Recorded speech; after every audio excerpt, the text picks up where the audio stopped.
성경 말씀, 오늘의 성경 말씀은 이사야서 43장 19절에서 21절까지의 말씀을 같이 보시겠습니다. 이사야서 43장 19절에서 21절까지의 말씀, 구약성경 1019페이지입니다. 1019페이지. 찾으신 줄 알고 공독해 올리겠습니다. 보라, 내가 새 일을 행하리니 이제 나타낼 것이라. 너희가 그것을 알지 못하겠느냐? 정령이 내가 광야의 길과 사막의 강을 내리니 장차 들짐승 곧 시랑과 및 타조도 나를 존경할 것은 내가 광야의 물들을 사막의 강들을 내어 내 백성 나의 택한 자로 마시게 할 것임이라. 이 백성은 내가 나를 위하여 지었나니 나의 찬송을 부르게 하려 함이니라. 아멘. 우리 잠시 기도하시겠습니다. 거룩하신 주님,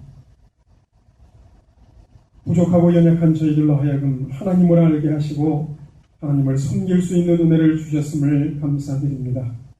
하루하루의 삶이 더욱더 하나님이 기뻐하시는 삶이 될 수 있도록 저희들의 삶을 붙들어 주시옵시고 말씀을 묵상하며 기도함을 통하여 더욱더 하나님께서 원하시는 거룩한 자로서의 삶을 살아갈 수 있도록 저희들을 인도하여 주시옵기를 소원하오며, 이 시간도 함께하여 주사 말씀을 나눌 때에 이 말씀 가운데 하나님의 뜻을 깨닫고 그 뜻대로 순종하며 살아가는 저희들 될 수 있도록 인도하여 주시옵기를 소원하오며, 살아계신 우리 주 예수 그리스도의 이름으로 기도드렸사옵나이다. 아멘. 제가 7살 때부터 교회를 다녔고 19살 때 하나님을 만났습니다. 성경을 2번 읽었을 때 요동치는 반감, 창조했다, 동정녀 마리아가 아이를 낳았다, 아니면 죽은 사람이 살아났다, 그런 반감이 생기면서도 성경을 끊임없이 제가 읽기 시작을 했고, 19살 되던 해에 제가 하나님을 만나는 은혜에 체험을 했습니다. 그리고 나서 인생에 사는 목적이 제가 바뀌게 됐고, 내가 무엇을 위해서 살아야 되는지 알게 됐고, 그런 인생의 어떤 방향을 정하면서 제가 이 길로 들어섰습니다. 우리가 하나님을 믿는다라고 하는 것은 성경을 묵상하지 않고 예수가 무슨 이야기를 하는지 알지 못하고 성경이 도대체 무슨 말이 기록되어 있는지 알지 못하고 예수를 믿는다는 것은 아직 예수를 모르는 것입니다. 하나님을 안다면, 내가 하나님을 섬긴다면 성경 말씀을 묵상해야 합니다. 그리고 그분 앞에 내가 어떤 삶의 모습으로 살아가고 있는지 나 자신을 비춰봐야 합니다. 이것이 참된 신앙입니다. 제가 어저께 설교를 준비하면서 우리 아들이 친구들을 만나고 늦게 들어왔어요. 그래서 제가 나가서 데리고 오면서 제가 조금 혼을 냈더니 다짜고짜 저한테 묻는 이야기가, 아빠 나 질문이 있어. 무슨 질문? 우리가 천국에 간 다음에 뭐 하며 살아? 천국에 가서 뭐 하며 살아? 천국에 간 다음에 우리가 뭐 하며 사느냐? 일반적으로 우리들이 어떻게 생각을 하냐면, 오늘 본문에서도 얘기하는 것처럼 이 백성은 내가 나를 위해 지었나니 나의 찬송을 부르게 하려 함이라. 그래서 많은 목사님들이 찬송을 부르며 산다고 얘기를 합니다. 그러나 우리가 천국에 가서 찬송만 부르며 살지 않습니다. 찬송을 부르게 하려 함이라 라고 하는 구절은 찬송을 저들이 한다는 것입니다. 하나님을 찬송한다는 것입니다. 여러분, 우리가 찬송을 왜 할까요? 하나님을 찬송을 왜 할까요? 마땅히 그가 찬송받으실 자이라는 사실을 알기 때문에 찬송하는 것입니다. 때가 되면 그럴 때가 온다는 것입니다. 수많은 사람들이 하나님을 찬양하지 말라고 해도 찬양할 거라는 것입니다. 그것이 어느 때냐? 하나님 나라에 갔을 때입니다. 근데 오늘 제가 이야기를 좀 이따 나누겠지만, 하늘나라에 가서 우리가 단순히 찬양만 하며 살지 않습니다. 성경에 나와 있는 이야기를 가지고 같이 말씀을 나누고자 합니다. 첫 번째 장면 보여주세요. 어저께 그저께죠. 미국으로 치면 어저께인데 북미 그 신문 일면 톱기사에 나온 내용 가운데 무슨 내용이냐면 퀀텀 스페이스 엔진이라는 걸 개발을 했다는 거예요. 나사에서. 이 퀀텀 스페이스 엔진은 연료를 가지고 분사하는 것이 아니라 전기를 가지고 분사를 해서 우주에서 그 연료 없이 날아갈 수 있도록 개발을 했다는 것입니다. 근데 이것이 물리학의 이론을 역행하는 거라는 거죠. 일반적으로 물리학적인 원리에 의하면 그렇게 할 수가 없는데 그것을 역행하는 어떤 그것을 개발을 했다는 거예요. 그래서 연료 없이 이제 화성까지 가는데 6개월이 걸렸는데 이제는 몇 주 안에 갈 수 있다. 연료를 실지 않기 때문에 무게가 그만큼 우주선 무게가 적어지고 빨리 갈 수 있는 방법이 생겼다라고 하는 내용입니다. 그래서 이것이 수많은 사람들한테 미국에서 북미 쪽에서는 굉장한 반향을 불러일으키고 있다는 거죠. 예, 똑같은 내용입니다. 나사에서 확인을 했다. 그래서 이제는 우리가 과학적 진보를 이루게 됐다는 거죠. 우주에서. 이 밑에 이제 그 단어 보면 impossible, 불가능한 일인데 가능해졌다는 거예요. 그게. 우주선을 개발을 하는데 이것이 뒤에서 추진되고 있는 추진력을 보여주는 것인데요. 이거는 이제 물론 이온 추진 장치라고 해서 비슷한 거긴 한데 이런 식으로 나온다는 겁니다. 그래서 이 우주선에 부착이 됐을 때 이런 식으로 추진력을 삼아서 우주를 날아가게 될 것이다. 이런 구조로 생겼다. 이런 구조를 이용해서 했다. 뭐 이런 내용이고요. 그 다음 이런 구조를 이용했다는 거죠. 이렇게 해서 만들어 가지고 거기에다가 분사를 시키게끔 했다. 다음 장면. 이런 식으로 생겼다는 겁니다. 그 모양이. 그리고 분사를 한다. 두 번째. 저런 식으로 생겼다는 거예요. 생명공학 발달 보여주세요. 네. 잠깐 놔주세요. 과학적인 진보를, 물리학의 이론을 거슬려서 과학적인 진보를 이루었다라고 하는 것이 수많은 사람들한테 쇼킹한 도전을 주고 있습니다. 그래서 일면 톱 기사로 지금 미국에서는 시끄럽다는 거죠. 퀀텀 스페이스 엔진이다. 우리가 상상하지 못했던 엔진을 개발했다라고 하는 것입니다. 마찬가지로 생명공학이 발달하고 있어요. 그런 과학이 발전하는 것처럼 우리는 미래의 어떤 발전된 사실들을 근거로 해서 더 나은 생활을 영위할 것이라고 생각을 하고 있고, 생명공학 발달이라고 해서 생명을 연장할 수 있는 기술을 지금은 개발을 하고 있습니다. 그래서 DNA 연구를 하고, 그다음에 줄기세포 연구하고, 생체 재료 연구하고 이런 것들을 하고 있다는 거죠. 사람이 통계에 의하면 지금 2010년 자료에 의하면 100세 이상 되는 사람이 31만 6,600명이라 합니다. 현재 유엔 자료에 의하면 31만 6,600명인데 그 사람들이 1910년대 이전 사람들이라는 거예요. 1910년 이전에 태어난 사람들. 그래서 1910년 때에는 자기들이 100살을 살 것이라고 아무도 생각을 못했다는 거죠. 100살을 살 거라고 아무도 생각을 못했는데 그 사람들이 지금 100살 33만 명이 넘는 사람들이 그렇게 살고 있다는 겁니다. 우리가 과학적 진보를 얼마나 이루어야 될지 모르지만 과학적 진보가 나타나면 많은 사람들이 거기에 어떤 희망을 본다는 거죠. 그래서 야, 그런 걸 개발했어? 이제 세상이 달라지겠구나. DNA 연구를 해서 사람들의 생명이 연장되는 것, 사람들의 생명이 누가 오래 살고 어떻게 하면 오래 살고 DNA 어떤 걸 바꿨더니 오래 살고 이런 것들을 연구를 하고 있고, 줄기세포 연구를 해서 체외에서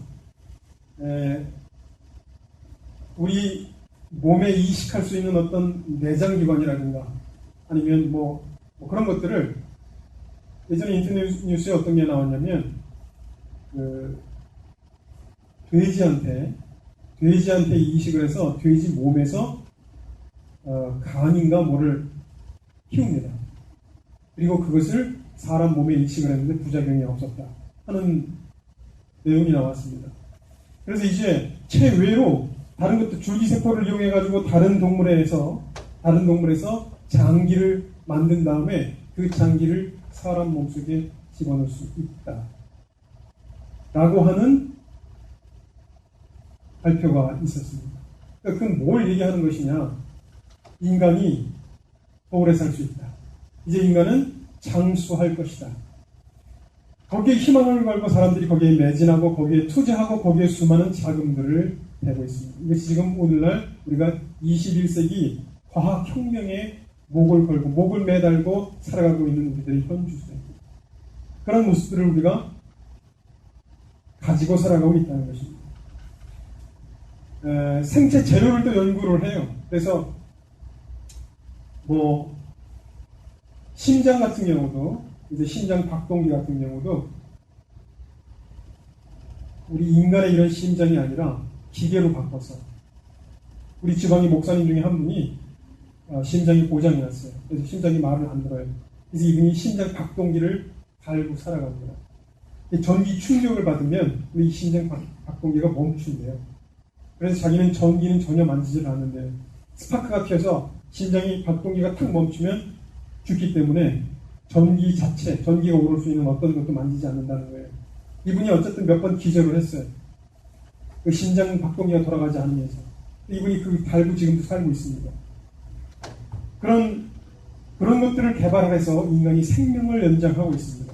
그리고 우리는 그 과학의 진보에 우리의 미래가 달려있다고 생각들을 많이들 한다는 거죠. 그래서 거기에 많은 것들을 투자하고 거기에 희망을 걸고 살아가고 있다는 것입니다.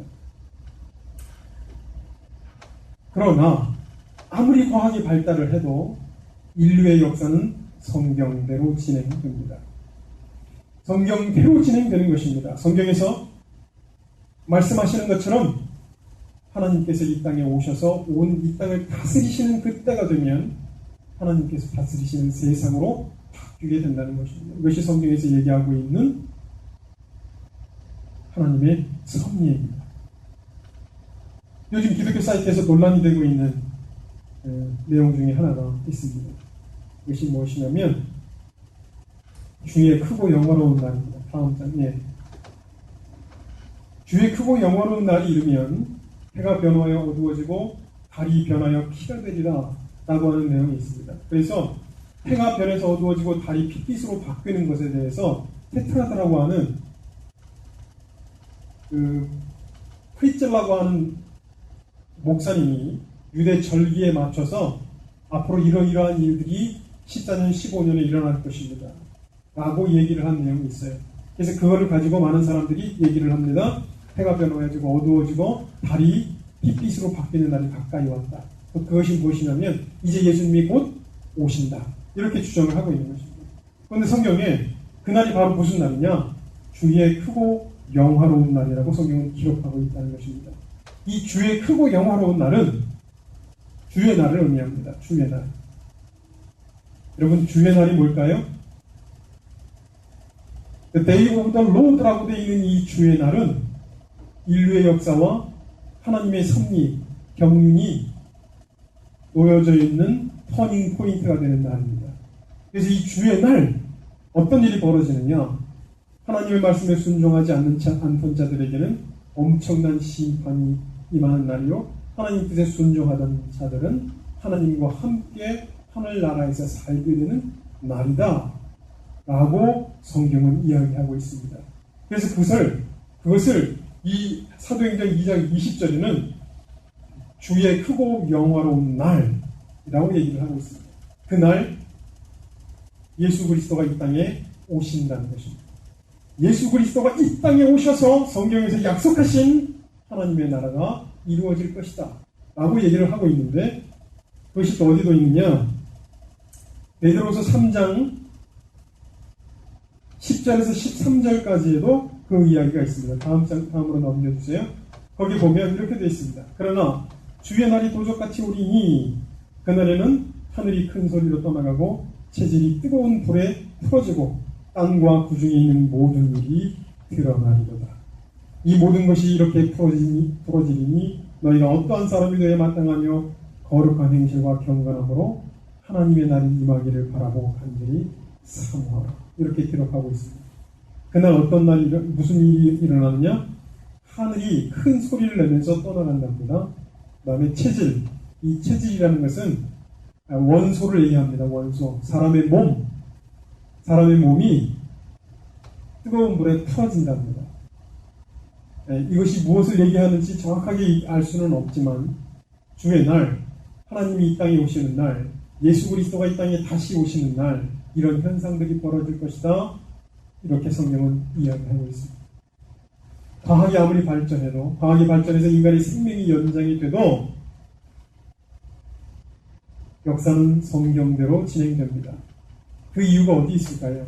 우리 인간은 외적인, 물리적인 어떤 도구를 통해서 우리의 생명이 연장되는 것을 희망하고 거기에 목숨을 걸고 거기에 인생을 걸고 거기에 시간을 투자하고 돈을 투자하고 사랑한다는 것입니다. 그러나 성경은 얘기합니다. 마지막 날이 있다.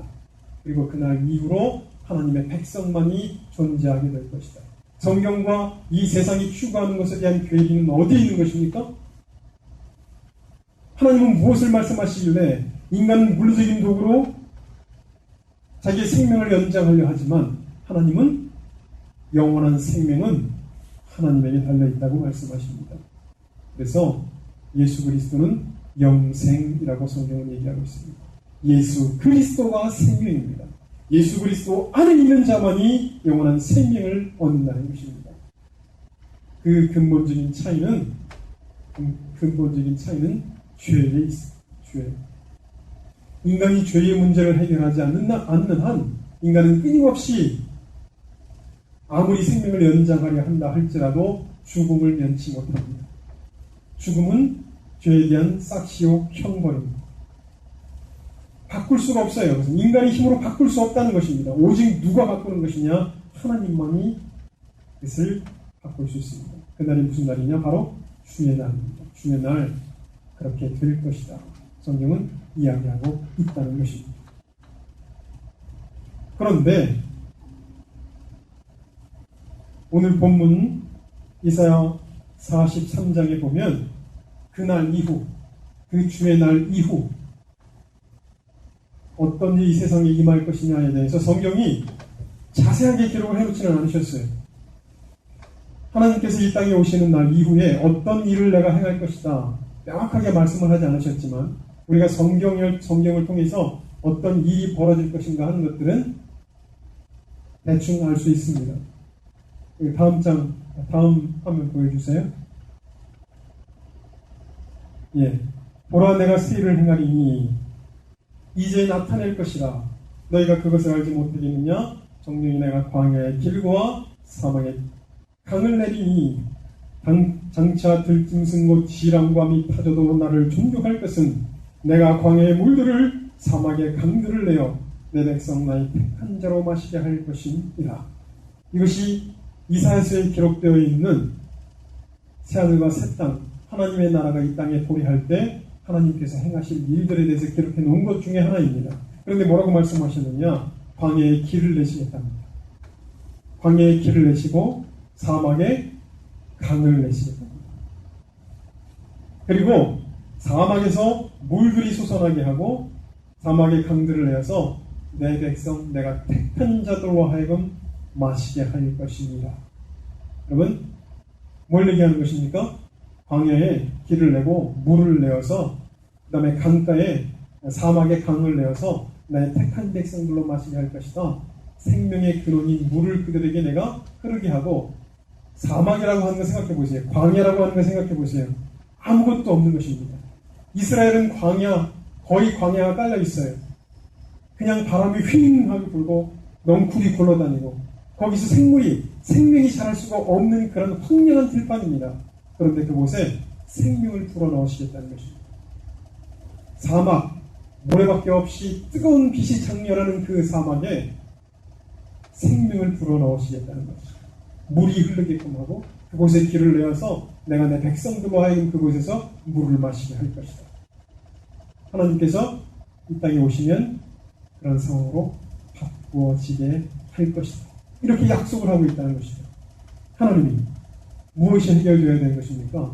하나님하고 인간 사이의 죄 문제가 해결되고 내가 하나님 앞에 하나님의 백성으로 살아가는 삶의 순종이 있는 자들에게 그날 내가 주의 날 내 백성을 그곳에 거하게 할 것이다. 이사야서에 있는 기록되어 있는 이 말씀 이외에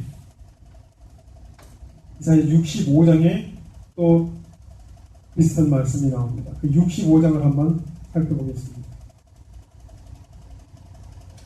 그 이전에 이 백성은 내가 나를 위해 지었나니 나의 찬송을 부르게 하려 함이라.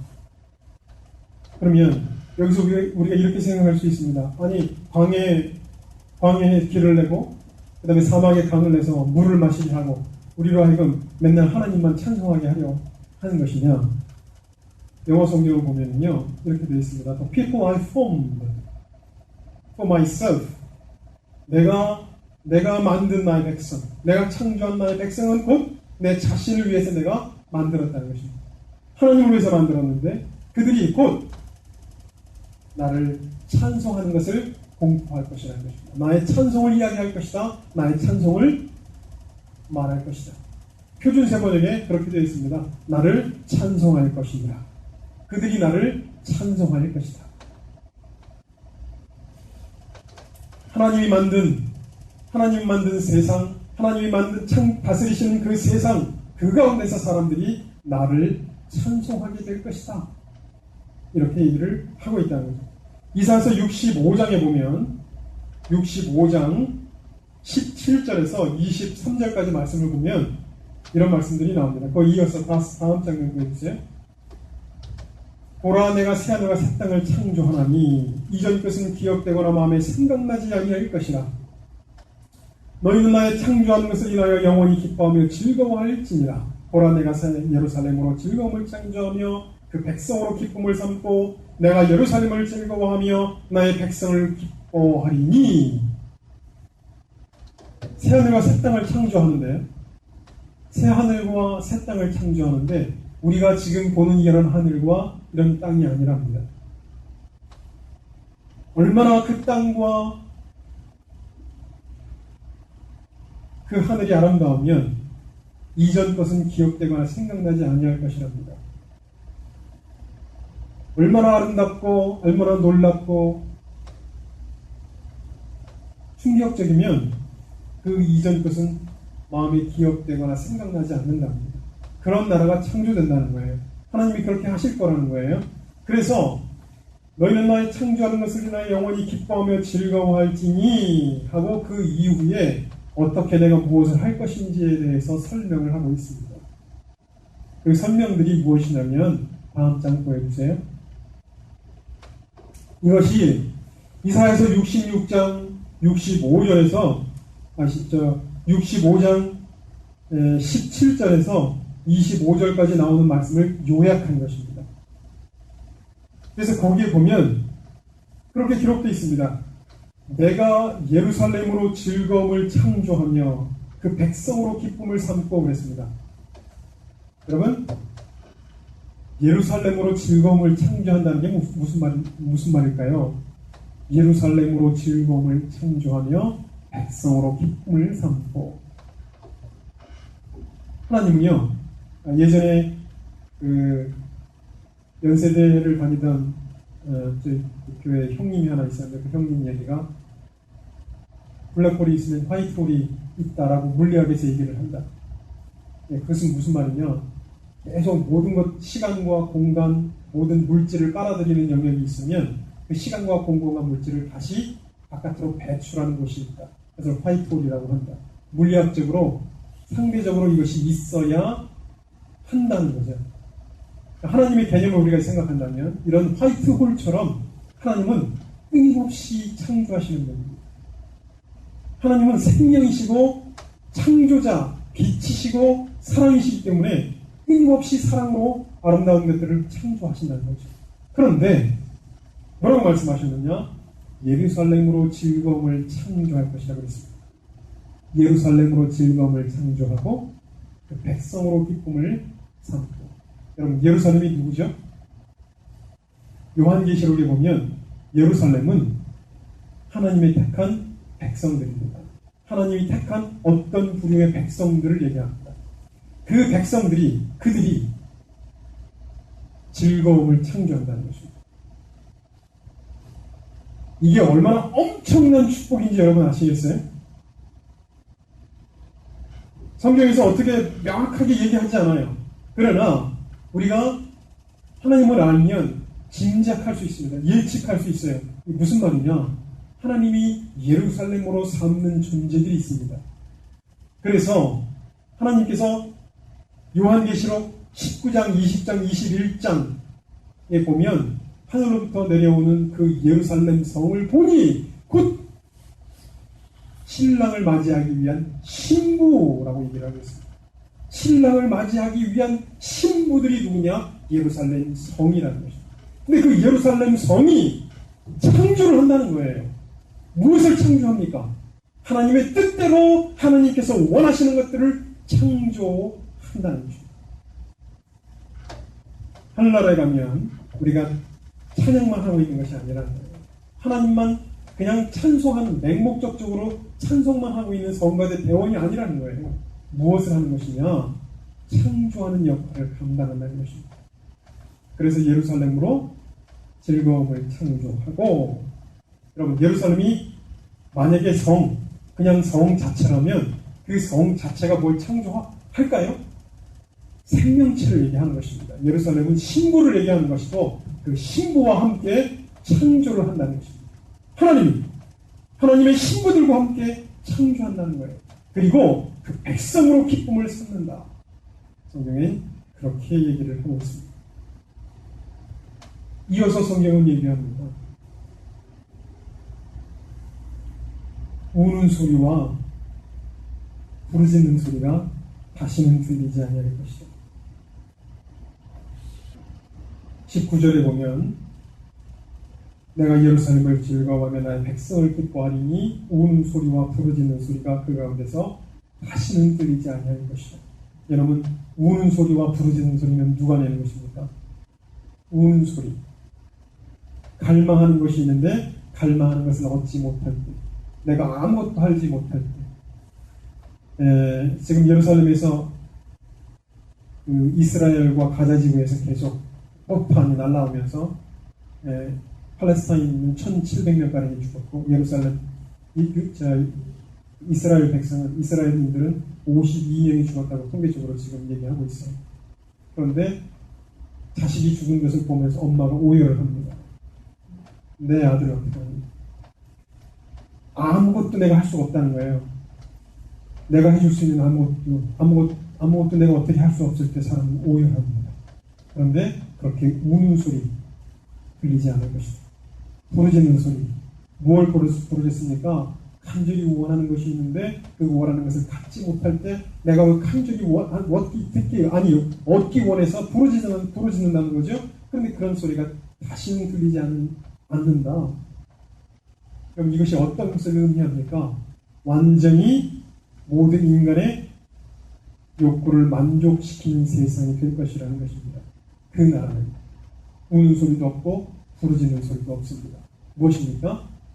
하나님께서 이미 충족시켜주시는 나라가 될 것이라는 것입니다. 그래서 성경은 뭐라고 얘기하느냐? 그들이 부르기 전에 내가 응답하겠고 그들이 말을 마치기 전에 내가 들을 것이다. 그들이 부르기 전에 내가 응답하겠고 그들을 말이 마치기 전에 내가 그들에게 응답하겠다. 하나님의 나라는 그런 나라가 될 것이다. 그래서 그 이후에 29절에 보면 100세에 죽는 자가 아이겠고 이렇게 얘기하고 있습니다. 100세에 죽는 자가 아이겠고, 요거는 난해한 구절이네요. 100살이 돼서 그럼 하나님 나라에서 죽는 게 있느냐? 사망이 있느냐? 사망이라는 것은 이미 하나님께서 가둬놓으신 거 아니냐? 명확하게 알 수가 없습니다. 100세에 죽는 아이가 어린아이겠고, 상징적으로 혹은 비유적으로 얘기하는지 모르겠습니다. 그만큼 생명이 길다는 것이고, 수명이, 여기 있나요? 여기, 내 백성의 수명이 나무의 수명과 같다. 죽음이 명확히 있는지 없는지, 그 죽음이 어떤 죽음인지, 지금 우리가 생각하는 죽음인지 알 수 없습니다. 그러나 100세에 죽는 아이는 아이일 것이다. 그 다음에 백성의 수명이 나무와 같다. 여러분, 나무가 몇 년까지 삽니까? 칼로 베지를 않으면 몇 천 년을 살 것입니다. 몇 천 년 되기 이전에 인간이 자꾸 그것을 톱으로 베가지고 자꾸 땔감으로 쓰고 종이로 만들고 해서 없애니까 그렇지, 이 나무가 몇 천 년을 살 거예요. 어쨌든 인간의 수명이 그만큼 늘어나게 될 것이다. 성경은 이야기하고 있습니다. 그 다음에 뭐라고 얘기하고 있느냐? 21절에 그들이 가옥을 건축하고 아무것도 하지 않는다? 찬송만 한다가 아니라 가옥을 건축한다 합니다.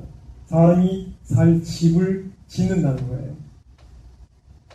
가옥을 건축하고 그것에 거하겠고, 포도원을 재배하며 열매를 먹을 것이다. 그러면 지금처럼 사람들이 집을 짓는다는 겁니다. 집을 짓고 포도원을 가꾸면서 거기에서 나오는 열매를 먹고 산대요. 요거는 약간 우리가 구분을 생각할 수 있어야 되는데, 예루살렘의 신부로 여김을 받은 자들과 그 하나님의 나라의 백성으로 사는 자들과 약간 차이가 있습니다. 이것은 아마도 가옥을 짓고 그 다음에 포도원을 가꾸고 열매를 맺는다라고 하는 것은 그 나라의 백성을 얘기하는 듯합니다. 왜냐하면 이미 예루살렘 성에 거주하는 사람들은 예수님께서 그들의 집을 지어 놓고 계시기 때문에 굳이 가옥을 지을 이유가 없고, 그런 특별한 존재들이라는 거죠. 그래서 약간 이것은 백성을 향한 이야기가 아닌가. 어쨌든 그들은 포도원을 재배하며 열매를 먹고 살게 될 것이다. 내 백성의 수명이 나무의 수명과 같다고 성경은 이어서 이야기를 하고 있고, 나의 택한 자가 그 손으로 일한 것을 길이 누릴 것이며, 나의 택한 자가 그 손으로 일해서 번 것, 그 손으로 일해서 소득한 것을 길이 누릴 것이며, 오늘 본문의 성경 이사야서 65장에 뭐라고 기록되어 있냐면, 그들이 생산한 것이 재난에 걸리지 아니하리니, 이렇게 얘기를 하고 있습니다. 수고가 헛되지 않으며 재난이 없다는 거예요. 위급한 어떤 그 무엇이 없어서 그들이 농사를 짓고 수확을 거둔 것을 그대로 누리게 될 것이다. 이사야서 23장에 그렇게 얘기를 하고 있습니다. 그래서 여호와의 복된 자의 자손이요, 그들은 여호와의 복된 자의 자손이요, 그 소생도 그들과 함께 될 것입니다. 이렇게 얘기하고 있습니다. 그들이 하나님의 복된 자손인데 그들의 자손도 하나님께서 축복하신 그 축복을 그대로 누리게 될 것이다. 이렇게 성경은 이야기하고 있습니다. 그래서 끝절 25절에 얘기하고 있는 것이 무엇이냐? 이리와 어린 양이 함께 먹으며, 여러분, 이리와 어린 양이 어떤 존재죠? 이리는 양을 잡아먹죠. 그런데 이리와 어린 양이 함께 먹는답니다. 사자는 짚을, 뱀은 흙을 식물로 삼으리라. 사자가 고기를 먹지 않고요, 짚을 먹고요, 뱀이 흙을 식물로 삼으면서 그 나라에서 살게 될 것이다. 이것이 보라 내가 새하늘과 새 땅을 창조하나니 라고 얘기한 새하늘과 새 땅의 개념입니다. 이 새하늘과 새 땅의 개념은 중복됩니다. 이 새하늘과 새 땅이 천년 왕국을 의미하는 것인지, 그 이후의 새하늘과 새 땅, 천년왕국 이후의 새하늘과 새 땅을 이야기하는 것인지 명확하지 않습니다. 다만 예수 그리스도가 이 땅에 오신 주의 날 이후에 내가 새 일을 행하리니 하나님께서 역사의 방향을, 역사의 전환점을 삼고 악인과 의인의 삶을 구분하시는 그날 이후에 이런 일들이 벌어질 것이다. 성경은 이야기하고 있다는 것입니다. 오늘날 우리가 어떻게 살아야 할까요? 하나님께서 원하시는 말씀대로 순종하며 살아야 됩니다. 왜냐하면 역사는 하나님의 뜻대로 진행되기 때문에 그렇습니다.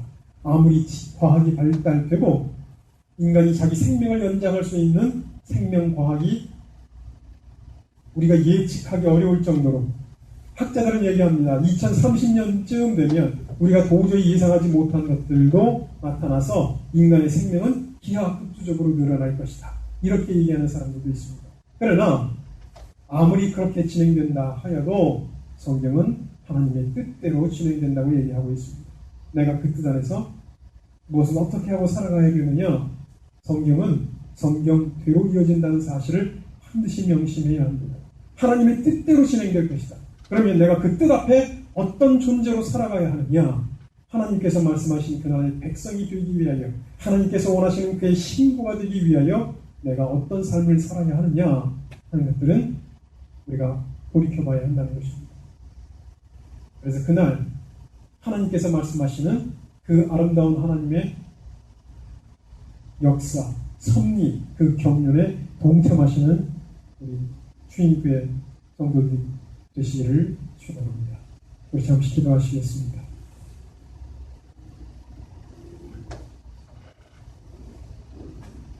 사랑의 주님, 수많은 사람들이 이성을 신뢰하고 과학을 신뢰하고 이 땅에서 천년만년 살 것처럼 이야기들을 하지만 성경은 우리로 하여금 마지막이 있으며 그 마지막 날 주의 심판을 거쳐 영원한 세상에서 살게 될 것임을 말씀하고 있는 것을 봅니다.